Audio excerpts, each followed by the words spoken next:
So with that, let's bring in the former Secretary of State, Mike Pompeo. No stranger to talks with both Zelenskyy and Putin. He served as CIA director and as the Secretary of State, of course, and as a Fox News contributor. So hard to think of anyone better to assess what's going on in this room and what the prospects of this meeting may be. Good to have you with us, Secretary. Martha, great to be with you. Thank you.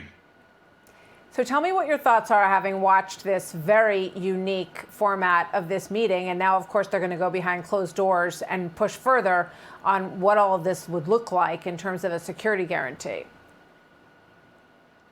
Martha, you hit on the conversation that they're going to have. It's going to be, what is the shape of this security guarantee? So President Trump has made clear Putin doesn't want NATO as part of Ukraine. Fine, but we're going to give them something that looks and feels, from a security perspective, a lot like that. President Trump's been a little coy about exactly what America's role will be in that. But boy, if you talk to the naysayers over the last 6 months about what President Trump might be willing to do, President Trump is in a very different place. He is, again, putting real pressure on Russia. Think about this meeting alone and the unanimity you saw in that room today.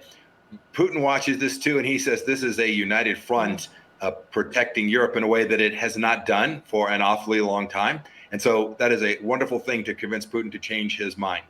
Having said that, the one thing I think I may disagree with others on, or maybe even President Trump, I have not seen Putin prepared to give up anything material yet.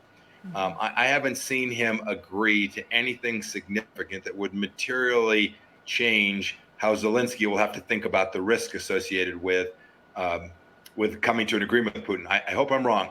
I hope he'll permit the security guarantees at the level that will be necessary, because it will have to be big and robust and real, not just a paper agreement like the Budapest Memorandum from back in the early mid-90s.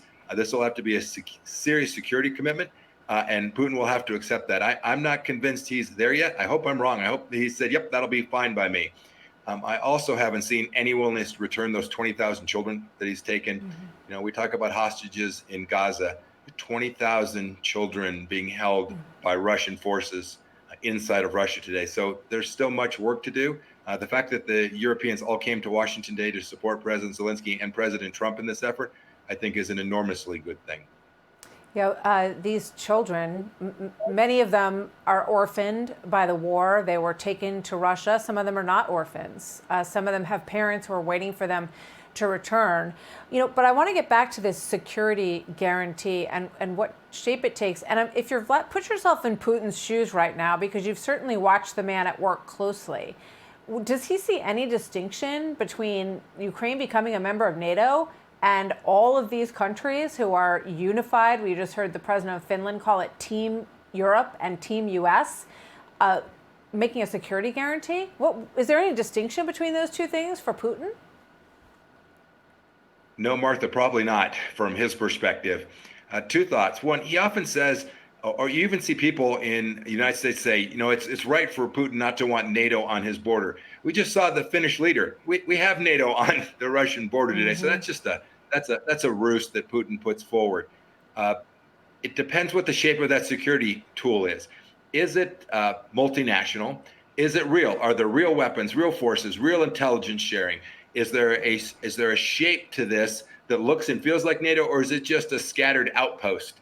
Putin would see those two things very, very differently. If it does take a shape of something like you have on the Finnish border or up in the Baltics, or a real NATO force, if it looks and feels like that, I don't think Putin will see much difference.